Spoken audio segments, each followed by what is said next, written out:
Obviously না। আমার কথা হচ্ছে ধর্ম কিন্তু আমরা চুজ করি, ধর্ম কিন্তু আমাদেরকে চুজ করে না।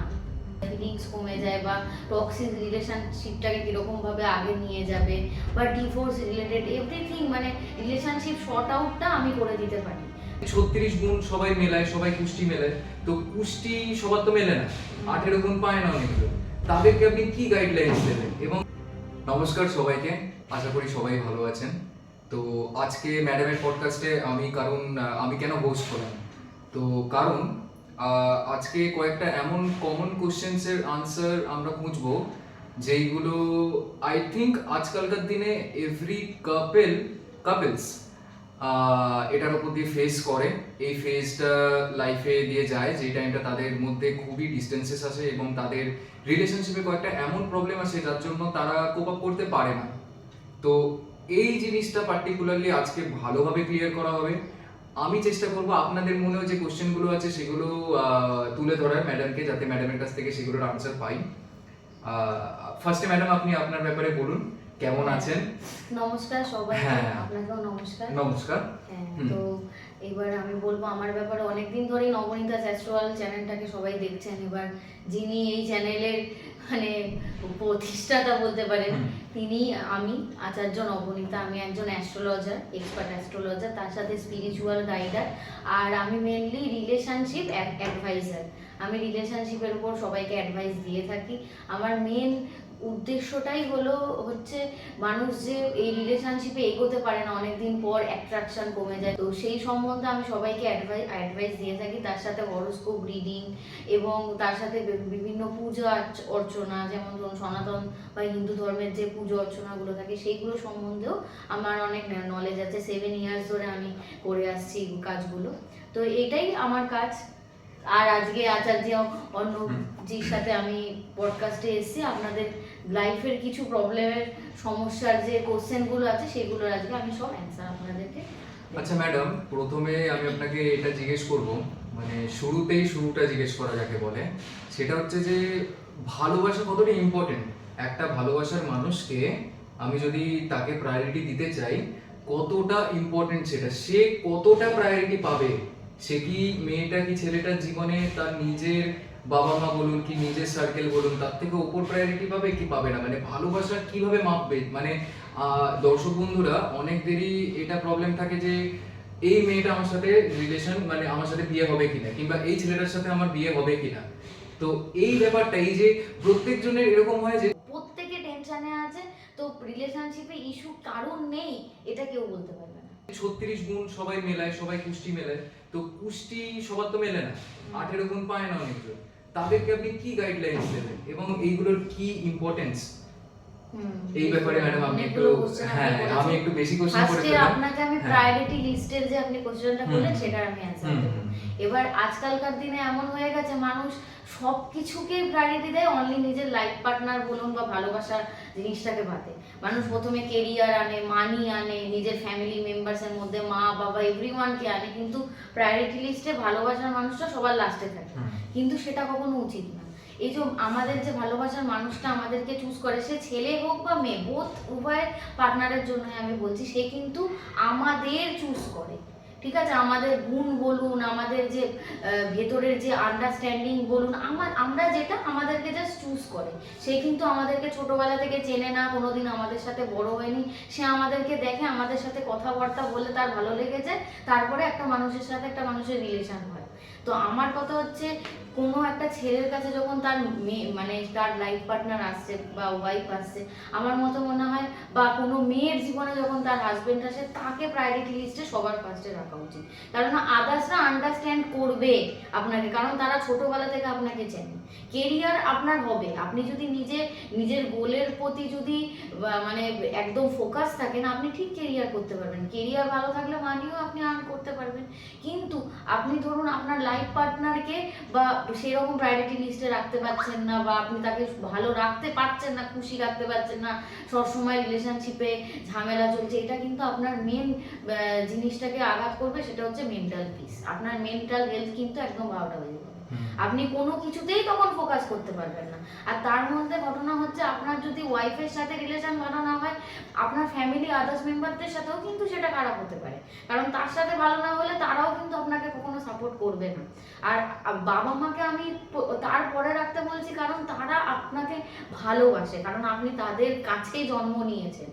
তো আমার মতে মনে হয় তাদেরও আন্ডারস্ট্যান্ড করা উচিত সেই মানুষটাকে, ছেলে হোক বা মেয়ে হোক, যে তার জীবনে যে মানুষটা এসছে সে কিন্তু তার সাথে ব্লাডের সাথে রিলেটেড নয়, সে কিন্তু তার সাথে ছোটবেলা থেকে বড় হয়নি। তো তাদের দুজনকে মানে বোঝার ক্ষমতাটা আমাদের থেকে বেশি তাকে করে দেওয়া উচিত, তাকে একটা স্পেস দেওয়া উচিত। তবে কি সেই রিলেশনশিপটা, এই যে 50 বছরের বলুন, এই যে দাদু ঠাকুমাদের রিলেশনশিপগুলো হতো 50 বছর 60 বছর তখন হতো, কারণ তাদের একটা মেন্টালিটি অন্যরকম ছিল সেই সময়। মানে মহিলারা বেশি ইন্ডিপেন্ডেন্ট ছিল, মানে ডিপেন্ডেন্ট ছিলেন তাদের হাজব্যান্ডের উপর। এখন মেয়েরা কি হয়েছে, সবাই স্টেপ আউট করে গেছে, খুব বেশি পড়াশোনা করছে বা চাকরি বাকরি করছে, কেউ আর এখন ডিপেন্ডেন্ট হতে চায় না কারোর উপর। তাই জন্য মেন্টালিটিটা এখন হয়ে গেছে, ও যদি আমাকে প্রায়োরিটি না দেয় আমি চলে যাবো, এরকম ব্যাপার হয়ে গেছে। তো আমার কথা হচ্ছে, এখন প্রায়োরিটি লিস্টে নিজের লাইফ পার্টনারকে রাখা আগে উচিত, যদি রিলেশনশিপটা আপনি ভালোবাসেন, যদি আপনি ভালোবাসাটাকে গুরুত্ব দেন। আর তার সাথে আপনি আরো কোশ্চেন করেছিলেন যে এই যে ম্যারেজ লাইফে যদি 18 গুণ না মেলে তাহলে আমাদের কি করা উচিত। এবার ঘটনাটা হচ্ছে, এই যে যখন বিয়ে করা হয়, অষ্টকূট গুণ মিলান বলে একটা আমাদের রিচুয়ালস আছে হরোস্কোপে বা হিন্দু ধর্মের ক্ষেত্রে, মানে বাড়িতে একটা ওই হরোস্কোপ ম্যাচিং হবে বোথ পার্টনারের। তো 18টা গুণ যদি মেলে সেটা হচ্ছে অ্যাভারেজ, আর তারপর থেকে যেগুলো মিলবে সেগুলোর ক্ষেত্রে ঠিক আছে। আর 36 এর মধ্যে 36 গুণ যদি মিলে যায় তাকে তো রাজযোটক বলা হয়, তার কথা তো ছেড়েই দিলাম। অনেক ক্ষেত্রে এটাও মধ্যে কি কেটে যায় কারণ রিলেশনশিপ, রাম সীতা নিজেদেরই 36 গুণ ছিল, কিন্তু তাদেরই রিলেশনশিপ ওয়ার্ক করেনি কজ অফ ট্রাস্ট ইস্যু। কারণ রাম, এটা কন্ট্রোভার্সিয়াল কথা, খুব খারাপ লাগছে বলতে, উনি আমাদের ভগবান হন, কিন্তু উনি ওনার ওয়াইফকে ট্রাস্ট করেননি। তাই জন্য আমার কথা হচ্ছে, রিলেশনশিপে হচ্ছে ট্রাস্ট, রেসপেক্ট আর লাভ, এই তিনটে থাকা খুব দরকার। এই তিনটে যে ভিত, এটাকে ভিত বলা হয় ভালোবাসার বা রিলেশনশিপে। যে দর্শক বন্ধুরা মানে এই ব্যাপারটা তারপরেও যারা ফিগার আউট করতে পারছে না যে তাদের আদেও কিছু পাত আছে কি নেই, তো আমি দর্শক বন্ধু হয়ে কথাটা আপনাকে তুলছি, আপনার অবধি পৌঁছাবো কি করে?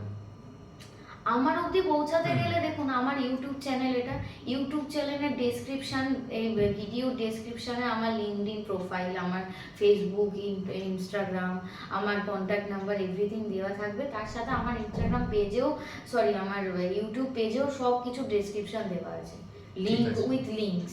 তো আপনারা ওখান থেকেও আমাকে কন্ট্যাক্ট করতে পারেন। পুষ্টি মিলুক কি না মিলুক, ইস্যু হতেই পারে কারোর মধ্যে, এরকম একটা ব্যাপার শুরু হয়ে গেছে। এখন এমন একটা ওয়ার্ল্ড চলছে, পজিশন, যে কেউ পারফেক্ট না, প্রত্যেকের রাগ, প্রত্যেকের মানুষেরই মাথার মধ্যে টেনশন, রাগ, সে ফাইনান্সিয়াল হোক বা ওয়ার্ক প্রেশারের লোড হোক, প্রত্যেকে টেনশনে আছে। তো রিলেশনশিপে ইস্যু কারণ নেই এটা কেউ বলতে পারবে না।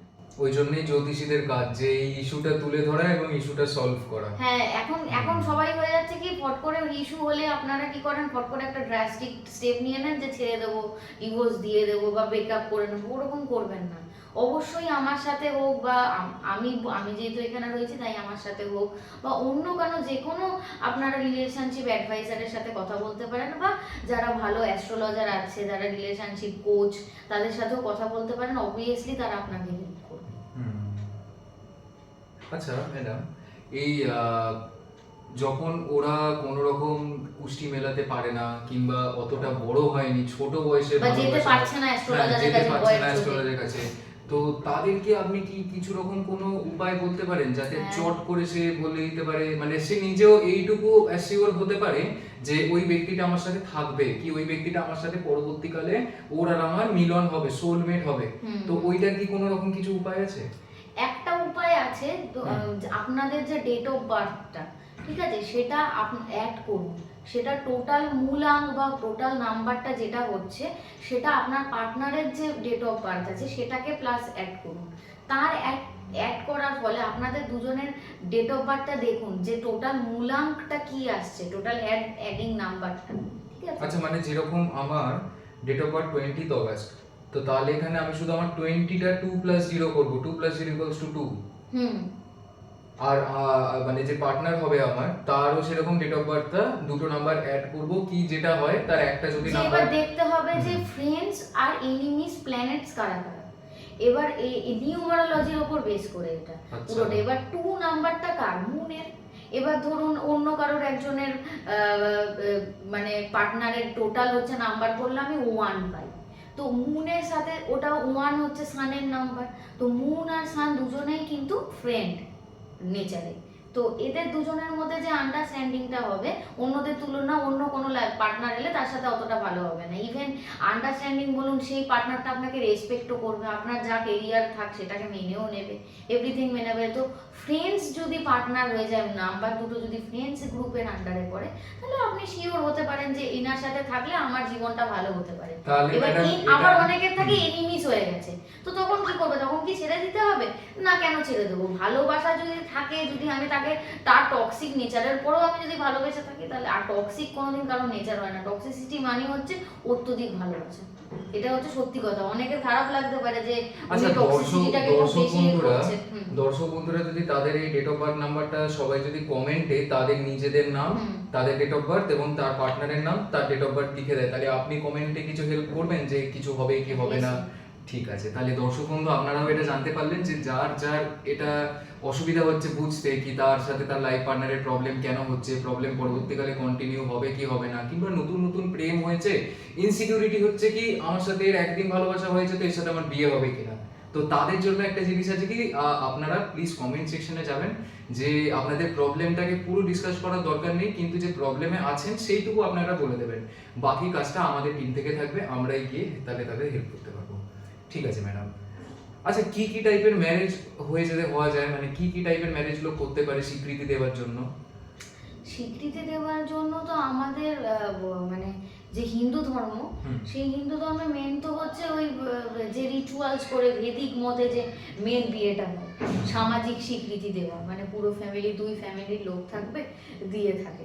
এছাড়াও যদি মানুষ তাকে স্বীকৃতি দিতে চায়, আমি তো ফার্স্টেই বলবো, যদি দুজনের মধ্যে রিলেশনশিপ হয়ে থাকে, বাড়ির লোক যদি নাও মেনে থাকে, তোমরা দুজন যদি দুজনের প্রতি প্রচন্ড মানে ভাবো যে এই আমার সোলমেট, একে ছাড়া আমি বাঁচবো না, আমার মতে মনে হয় নিজেদের রিলেশনশিপটাকে সিকিওর করার জন্য রেজিস্ট্রি ম্যারেজ করে রাখাটা খুব দরকার। রেজিস্ট্রি ম্যারেজ করে রাখলে সেই জায়গাটায় অন্য কেউ এসে ইন্টারফেয়ার করা বা পরবর্তীকালে ওটার যে কনসিকুয়েন্সেসটা, ওটাকে ভেঙে দিলে কি হতে পারে সেটা ফ্যামিলির লোক হয়তো বুঝলে পরবর্তীকালে সেটাকে স্বীকৃতি দিতে পারবে, যেরকম বৈদিক মতে পুজো করে যে বিয়েটা হয়। কিন্তু আমি কোর্ট ম্যারেজটাকে খুব বেশি প্রেফার করি, কারণ কোর্ট ম্যারেজ করে নিলে অনেকটা বেশি সিকিউর থাকে রিলেশনশিপ। কারণ কেউ ডিভোর্স করার আগে, আমাদের মিডিল ক্লাস ফ্যামিলি প্রথম কথা, আর ইন্ডিয়াতে ডিভোর্স ফট করে কেউ করে না। এবার এমনি ম্যারেজ করে রাখলাম, কোর্ট ম্যারেজ নেই, ও ক্ষেত্রে মানুষ 10টা বিয়ে করতে পারে, কারণ ওখানে কোনো কোর্টের কোনো ইয়ে নেই। আপনি সরকারি মতে কিন্তু সেই খাতায় নাম লেখা নেই যে আপনি ওনার ওয়াইফ বা হাজব্যান্ড। তো আমার মতে মনে হয় কোর্ট ম্যারেজ ইজ গ্রেট। কিন্তু তার আগে পুষ্টির একবার দেখে নেওয়া উচিত, প্ল্যানেটস ফেভার করছে কিনা, যেটা আপনি বললেন পজিটিভ কি নেগেটিভ। বাড়িতে ঝামেলা থাকতেই পারে, ইন্টারকাস্ট মানে ম্যারেজের ক্ষেত্রে যেমন আমি বলছি, বাড়িতে ঝামেলা আসবেই। আচ্ছা, বাড়িতে ঝামেলা হলে কি মেয়ে হোক কি ছেলে হোক, তাকে বাড়িতে বেশি প্রেফার করা উচিত না তার পার্টনারকে বেশি প্রেফার করা উচিত, কি বলেন, কোন এজের পর থেকে? আমার মতে মনে হয় যদি পার্টনার আপনাকে প্রেফার করে, সব সময় আপনাকে প্রায়োরিটি লিস্টে রাখে, তো অবভিয়াসলি সেই পার্টনারকে আপনার চুজ করা উচিত। এখানে কোনো রকম ধর্ম মানে মাঝখানে আসা উচিত না? না, অবভিয়াসলি না। আমার কথা হচ্ছে ধর্ম কিন্তু আমরা চুজ করি, ধর্ম কিন্তু আমাদেরকে চুজ করে না। আমরা ছোটবেলায় যখন জন্মগ্রহণ করি, আমরা কিন্তু জানি না আমরা কোন ধর্মের আন্ডারে পড়লাম, সেটা পুরোটাই মানুষ মানে হিউম্যানরাই বানিয়েছে। এমনিতেও তো ধর্মটা নাকি বলে কর্ম অনুসারে ধর্ম হওয়া উচিত। আমার মতে অনুযায়ী কর্মটাই ধর্ম। তুমি যদি ভালো কর্ম করো তবে ভগবান তোমাকে সেরকম রেজাল্ট দেবে। ধর্মর কোনো এখানে ইয়ে নেই। তুমি যদি এখন সেই মানুষটাকে তোমার নিজের স্বার্থের জন্য ইউজ করো, তাহলে তুমি সেরকম রেজাল্ট পাবে। তুমি যদি নিঃস্বার্থভাবে তাকে ভালোবেসে থাকো, তুমি ভালোবাসার রেজাল্ট ঠিক এই জন্মে না হলেও ভগবান যখন দেখতে পাবে, তার একটা স্বীকৃতি বা রেজাল্ট তোমাকে ঠিক দেবে, পুরস্কার। আচ্ছা, আমি এটা একটা আমার মানে মন থেকে কোশ্চেন এলো, যে এরকম অনেকেই আমরা খবরে শুনি যে হাজবেন্ড ওয়াইফকে মারছে, কিংবা হাজবেন্ড কোনো রকম ইনটক্সিকেটেড হয়ে গেছে, এসে এসে মারামারি করছে, তো খুব টক্সিক অবস্থায়, ড্রাঙ্ক অবস্থায়, কি ড্রাঙ্ক অবস্থায় না, হাজবেন্ড খুব ভালোবাসে, এরকম নয় যে হাজবেন্ড ভালোবাসে না, ঘোরাতে নিয়ে যায়, সব রকম ব্যাপার করে, কিন্তু প্রবলেমটা হয় যে 7 দিনে একবার কি 15 দিনে একবার মেয়েটার উপর অত্যাচার করে। তো এখানে ম্যাডাম আপনি কি সলিউশন দেবেন, এটা কেন হয় এবং এটা কি সলিউশন দেওয়া যেতে পারে এই টক্সিক রিলেশনশিপ? এইটার ক্ষেত্রে, এই যে ডোমেস্টিক ভায়োলেশনের ক্ষেত্রে যদি হাজবেন্ড অত্যাচার করে থাকে ড্রাঙ্ক অবস্থায় কিন্তু ভালোবাসে, সেটা তো সম্পূর্ণরূপে একটা কাউন্সিলিং এর দরকার। কি কারণের জন্য তুমি ওই টাইমেই আমাকে ভালোবাসছো বলছো, এই জিনিসটার কাউন্সিলিং আপনি মানে সার্ভিস প্রোভাইড? Obviously provide. খুব ভালো, আপনাদের জন্য তাহলে সেই সময় সুবর্ণ কাউন্সিলিং সুযোগ দরকার, পাওয়া দুজনকে যাবে। সামনে বসিয়ে একটা কাউন্সিলিং করানো হবে যে কারণটা কি, কমিউনিকেশন গ্যাপ এখানে মেইন কারণ। সে নিশ্চয়ই আপনাকে অন্য টাইমে কোনো কিছু শেয়ার করতে পারে না, যেটা একটা ভারাস মানে একটা গ্রাজ মনের মধ্যে থেকে যায়, সেটা সেই সময়ে গিয়ে মানে যখন মানুষ ড্রিঙ্ক করে তখন মানুষের না এক্সপ্রেশন করার ক্ষমতাটা বেশি হয়ে যায় অন্য টাইমের থেকে। যারা ধরুন খুব ইন্ট্রোভার্ট কিন্তু ভালোবাসে ওয়াইফকে কিন্তু কিছু বলতে পারে না সেরকম ভাবে, বা ওয়াইফ খুব ডমিনেট করছে তাদেরকে এভরি টাইম, সেই সময় বলতে পারছে না, কিন্তু এমন এমন কিছু হলো বাইরের অনেক সময় ইনফ্লুয়েন্স থাকে, এক্সটার্নাল ইনফ্লুয়েন্সেস লাইক ফ্যামিলি বলুন, রিলেটিভস বলুন বা ফ্রেন্ডস বলুন, থাকে কিন্তু এরকম গিয়ে ধরুন বললো হাজব্যান্ড কি যে আমার লাইফে খুব প্রবলেম, আমার ওয়াইফ আমার সাথে এই করছে ওই করছে, সাথ দেয় না, তখন সেই মানুষটা এমনভাবে তার কানে মানে হুজুরিং বাজুরিং দিয়ে দিল, যার জন্য বাড়িতে এসে সেই লোকটা ওরকম ধরনের একটা আচরণ করতে শুরু মানে করলো। সেকেন্ড ওপিনিয়ন নেওয়া উচিত। আমার কথা হচ্ছে যে স্বামী স্ত্রীর মধ্যে ঝামেলাটা সবসময় স্বামী স্ত্রীর কারণে হয়, যে এটা কিন্তু সব থেকে বড় ভুল। স্বামী স্ত্রীর কারণে ঝামেলা হয় না, বেশিরভাগ ক্ষেত্রে এইসব ক্ষেত্রে ঝামেলাটা হয় এক্সটার্নাল ফ্যাক্টরস, মানে বাইরের লোক যখনই ওর মধ্যে ইন্টারফেয়ার যেভাবেই করুক না কেন, সেই মানুষটার যদি মার্স বা সান একটু উইক বা হাই থাকে, আর শুক্র যদি এখানে কোনো রকম একটা বাজে পজিশনে বসে থাকে, ওই এইখানে ম্যারেজ লাইফে প্রবলেম। আচ্ছা, এইসব প্রবলেম থেকে কি ম্যাডাম জ্যোতিষ কি বার করতে পারে, এইসব প্রবলেমের সলিউশন করতে পারে? হ্যাঁ একদম, অবশ্য জ্যোতিষ পারে না এমন কিছু নেই। আচ্ছা, অ্যাস্ট্রোলজি মানুষের ডেট। তো তাও কিরকম টাইম লাগে জিনিস এইসব গুলো ঠিক করার জন্য, কিংবা আপনার কাছে যদি কেউ এসে কোনো দর্শক বন্ধু কোনো কাজ করায়, তো কত দিনের মাথায় রিলেশনশিপ এগুলো আবার ব্যাক হয়ে যায়? দেখুন টাইম লাগবে, সবকিছুরই টাইম লাগে। এই জিনিসটা খারাপ যখন হয়েছে এটাকে ঠিক করতেও টাইম লাগবে। আমি বলবো না যে এটা একটা ম্যাজিক হয়ে যাবে ফট করে, কারণ আমি কোনো ওই আগেকার দিনের ওই বশিষ্ঠ মুনি বা দুর্বাসা মুনিদের মতো নয় যে আমি একদম প্রাপ্ত ভগবান প্রদত্ত, ওরকম কিছু না। আমি আপনাদের হরোস্কোপ দেখে, আপনাদের রিলেশনশিপের প্রবলেম দেখে, সবার কথা বলে যে গ্রহের প্রতিকার করা দরকার আমি তার প্রতিকার আপনাকে দিয়ে দেবো। এবার সেটা আপনি যদি করতে পারেন, অনেক মন্ত্র তন্ত্রও আছে আমি মানে করি এগুলোর উপর চর্চা, এগুলো আমি প্রোভাইড করে দেবো আপনার উপর। এবার ইয়েটা মতটা যে আপনি এটা করতে পারবেন কি পারবেন না। আপনার যদি মনে হয় রিলেশনশিপটা বাঁচানোর জন্য এটা দিদি আমাকে বলছে আমি এটা করব, তাহলে অবশ্যই আপনি করবেন। আচ্ছা, এরকম অনেকই ম্যাডাম হয় কেস যে পার্টনার, এরকম একটা ডাউট হয় যে পার্টনার নাকি কোথাও এক্সট্রা ম্যারিটাল করছে কিংবা কোথাও গিয়ে অন্য জায়গায় কিছু করছে, তো এইগুলো কি পার্টনারকে না কনফারেন্ট করে, মানে আমি পার্টনারকে জিজ্ঞেস করতে চাই না কিন্তু তারপরেও আমি জানতে চাই যে তার কিছু আছে কিনা, এটা কি জ্যোতিষ কোনোভাবে বলতে পারে? একদম, সেই পার্টনারের ডেট অফ বার্থ দেখলে, তার কি দশা চলছে, সেই দশার প্ল্যানেটটা কোন ঘরে বসে আছে দেখলেই বোঝা যাবে যে তার এক্সট্রা মানে ম্যারিটাল আছে। এটাতে মানে জিজ্ঞেস করার কোনো প্রয়োজন মনে হয় না, যে ডাইরেক্ট জিজ্ঞেস করতে হবে? রাহু শুক্র এরা খুব করে এক্সট্রা ম্যারিটাল অ্যাফেয়ার। আচ্ছা, তো আপনাদের যদি কারোর মধ্যে এটাও ইনসিকিউরিটি থাকে যে আপনাদের পার্টনার কিছু আমার করছে কথা কি হচ্ছে করছে না, প্রথমেই এক্সট্রা ম্যারিটাল আছে যে আমি কেন প্রথমে ডাউট করব, প্রথমে আমি তাকে অবজার্ভ করব যে সে প্রথমেই মানুষের একটা সন্দেহ হয়, অ্যাকচুয়ালি ওয়াইফরা বেশিরভাগ ক্ষেত্রে বাড়িতে থাকে, তো বাড়িতে থাকা মানে একটা অ্যালোননেস ফিল করা। তো এবার হাজবেন্ড সারাদিন থাকে না, টাইম দেয় না, কথা বলে না, ওয়ার্ক থেকে এসে শুয়ে পড়ছে, ঘুমিয়ে পড়ছে, কথা বলছে না, তো মানুষের মনে হয় যে আমার সাথে শেয়ার করছে না, বাইরে মনে হয় কিছু আছে, বা ফেসবুক সারাদিন করছে, হোয়াটসঅ্যাপে মেসেজ করে যাচ্ছে। আমার কথা হচ্ছে প্রথমে অবজার্ভ করবো, যদি আমার মনে হয় সত্যি মানুষটা এরকম করতে পারে তবেই আমি ডাউট করব। ভালোবাসার মানুষকে সঙ্গে মানে ফট করে ডাউটটা করা উচিত না। আচ্ছা ম্যাডাম, এই যে ডিভোর্স, অনেকজন ভাবে যে ওনার ডিভোর্স হবে কি হবে না, কিংবা সেপারেশন হবে কি হবে না, কিংবা হাজবেন্ড ভালোবাসে কি বাসে না, কিংবা ওয়াইফ ভালোবাসে কি বাসে না, মানে অনেক রকম ইনসিকিউরিটি হয়। এইগুলো জ্যোতিষ কোনো রেজাল্ট দিতে পারবে, হ্যাঁ। জ্যোতিষ উত্তর দিতে ও, পারবে? আপনিও এই জ্যোতিষ লাইনে আছেন, হুম, আপনিও হুম, জানেন, হুম। অবভিয়াসলি দিতে হুম, পারবেন। হুম, আর হুম। দর্শক বন্ধুরা যারা দেখছেন তারাও জ্যোতিষ সম্বন্ধে অনেকটাই জ্ঞান রাখেন বলেই ভিডিওটা দেখছেন। জ্যোতিষে অ্যান্সার পাওয়া যায় না এমন কোনো মানে ইয়ে নেই, ইম্পসিবল ম্যাটার না। আবার সেখান থেকে প্রত্যেকটা ফিরিয়েও মানে নিয়ে আসা যায়। 12 হাউসেস আছে, প্রত্যেকটা হাউসে এক একটা আমাদের মানে শরীরের অঙ্গ বলুন, এক একটা আমাদের কাজকর্ম বলুন, যা আমাদের লাইফে ঘটছে, Problems। ডেইলি প্রবলেমস, প্রত্যেকটার বিচার করা যায়।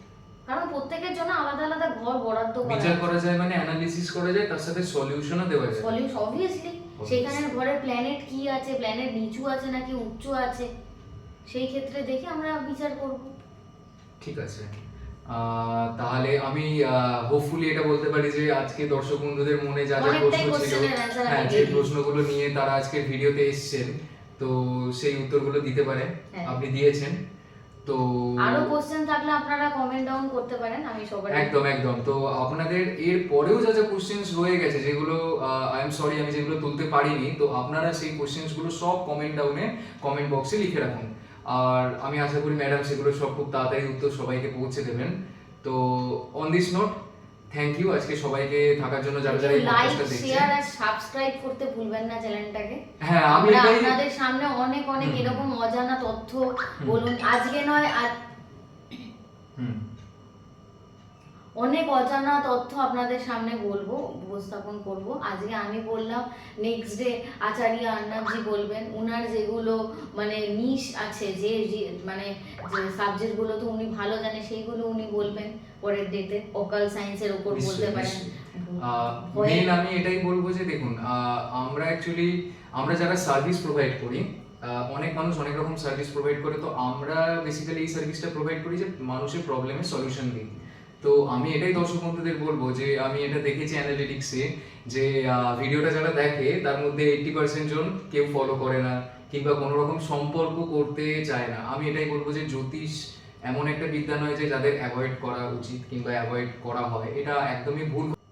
আশা করি আজকে সব দর্শক বন্ধুদের সব কোশ্চেন্সগুলো আমরা তুলে ধরতে পারলাম, আবার যে এটাই ছিলাম। তো আশা করি ভিডিওটা আপনাদের ভালো লেগেছে। যদি ভালো লেগে থাকে তো প্লিজ একটা সাবস্ক্রাইব করবেন, কমেন্ট ডাউন করবেন, নিজের প্রবলেম থাকুক কি না থাকুক, এরকম জরুরি নয় যে সবসময় প্রবলেম আছে। জাস্ট এমনি একটা স্পিরিচুয়ালিটির সাথে যদি কন্ট্যাক্ট থাকেন, আমার মনে হয় দেবতার সাথে বাস করা সব থেকে ভালো। কেননা আজকালকার দিনে তো সঙ্গদোষ সবার সাথেই হয় এবং সব জায়গাটাই নেগেটিভ, পজিটিভ খুব কম। তো সেই জন্যই বলবো যে আপনাদের যদি আজকের পডকাস্টটা ভালো লাগে তো লাইক করবেন, ফলো করে রাখবেন, আর যা যা কোশ্চেন্স আছে সেইগুলো কমেন্ট ডাউনে তুলবেন। আপনাদেরই যার কোশ্চেনটা সব থেকে ভালো লাগবে আমাদের, তার উপরই নেক্সট ভিডিওটা বানানো হবে এবং তার কমেন্টটা আমরা হাইলাইটও করব, যাতে সবাই আমাদের সাথে কানেক্টেড থাকতে পারে। তো অন দিস নোট, আমি সবাইকে থ্যাংক ইউ জানাচ্ছি আজকের পডকাস্টটা দেখার জন্য। আশা করি সবাই ভালো আছেন, ভালো থাকবেন। শুভরাত্রি, হ্যাঁ, গুড নাইট। নমস্কার।